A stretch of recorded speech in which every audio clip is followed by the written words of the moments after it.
pernah mendengar mengenai gaya belajar atau biasanya memiliki istilah sebagai learning style. Nah, jadi apa sih itu gaya belajar? Menurut modifikatif, beliau berpendapat bahwa gaya belajar merupakan cara informasi masuk ke dalam otak melalui indera yang dimiliki. Sehingga dapat disimpulkan bahwa pengertian dari gaya belajar atau learning style merupakan cara mudah untuk menyerap, mengelola, menyimpan, dan menerapkan informasi yang diperoleh melalui indera yang kita miliki. Nah, gaya belajar memiliki beberapa jenis. Umumnya dibagi menjadi 3 jenis, yaitu gaya belajar visual, auditori, dan gaya belajar kinestetis. Nah, yang pertama gaya belajar visual. Gaya belajar visual ini merupakan cara seseorang mempelajari sesuatu dengan menyerap informasi melalui indera penglihatannya atau visual. Saat mempelajari hal baru, biasanya seseorang dengan tipe ini perlu melihat secara visual untuk lebih mudah mengerti dan memahami sesuatu. Nah, yang kedua itu gaya belajar auditori. Gaya belajar auditori ini merupakan gaya belajar yang lebih mudah untuk menyerap informasi atau pengetahuannya melalui indera pendengaran atau melalui pendengarannya. Orang dengan tipe auditori ini tidak masalah dengan tampilan visual saat belajar. Yang penting adalah mendengarkan pembicaraan dengan baik dan jelas. Yang terakhir itu gaya belajar kinestetis. Gaya belajar kinestetik ini merupakan gaya belajar yang melibatkan pergerakan anggota tubuh secara langsung. Dan biasanya seseorang dengan tipe gaya belajar kinestetik ini lebih mudah untuk menyerap informasi atau materi pembelajarannya melalui perabaan, pergerakan, atau praktik langsung. Nah, semuanya tadi kan kita sudah mempelajari 3 gaya belajar ini, visual, yang kedua auditori, dan yang ketiga kinestetik. Nah, dalam perbedaan gaya belajar ini tentunya menjadi tantangan tersendiri dalam menjamin mutu pendidikan secara adil dan merata bagi setiap orang. Masih banyak kita jumpai kasus sekolah yang tenaga pendidiknya belum memiliki pengetahuan lebih dalam menangani hal ini. Sehingga hal ini dapat membuat murid kurang bersemangat dalam mengikuti pembelajaran dikarenakan model pembelajaran yang diberikan guru tersebut tidak cocok dengan dirinya.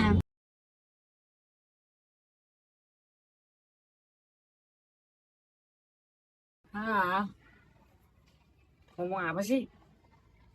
Oleh karena itu, di sini kami akan memberikan solusi untuk guru dalam menangani permasalahan ini.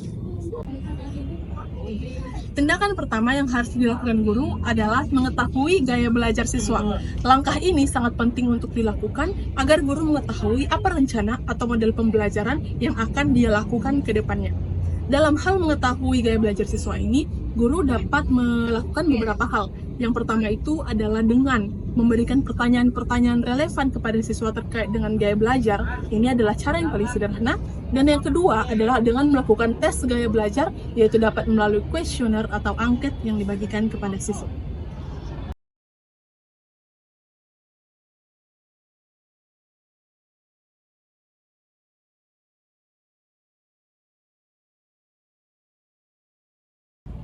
Tindakan kedua yang harus dilakukan guru adalah membuat rencana tentang model pembelajaran. Apa sih itu model pembelajaran? Model pembelajaran adalah sebuah kerangka yang melukiskan prosedur yang sistematis dalam melaksanakan atau mengorganisasikan sebuah pengalaman belajar untuk mencapai tujuan belajar tertentu di dalam kegiatan belajar mengajar.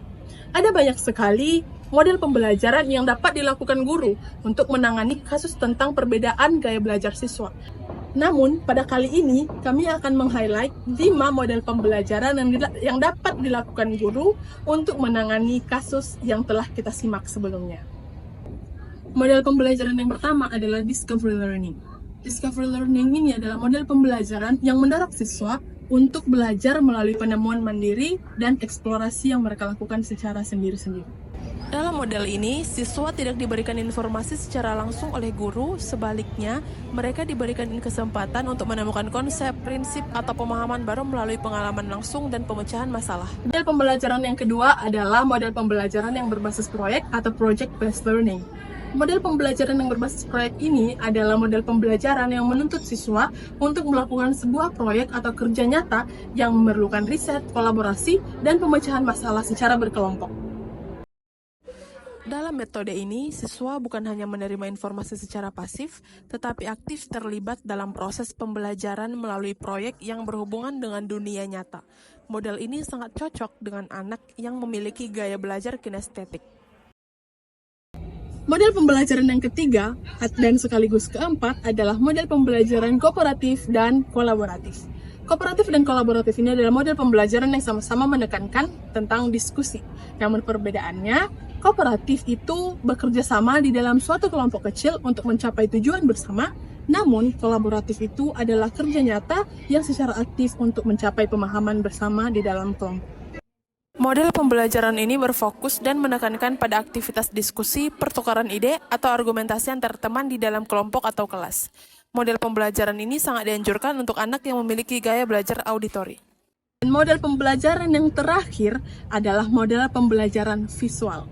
Model pembelajaran ini menekankan pada penggunaan visual seperti gambar, grafik, video, diagram, dan lain-lain untuk membantu siswa dalam memahami konsep materi dan pembelajaran yang dipelajarinya. Guru dapat menggunakan berbagai media belajar seperti PowerPoint, video, gambar, diagram, dan sebagainya yang relevan dengan topik yang dibahas pada materi pembelajaran. Bagaimana semuanya? Semoga video ini dapat membantu kita dalam mengembangkan kegiatan belajar mengajar ya. Tuntutan kita sebagai seorang guru memanglah sangat berat. Kita memegang peran penting dalam membangun generasi bangsa yang terdidik. Selain itu, kita juga diharuskan menguasai banyak keterampilan agar proses pendidikan bagi anak-anak generasi bangsa ini terjamin mutunya. Tetap semangat semuanya, masa depan bangsa ada di tangan kita. Jadilah guru yang pantas dan layak bagi anak-anak bangsa ini.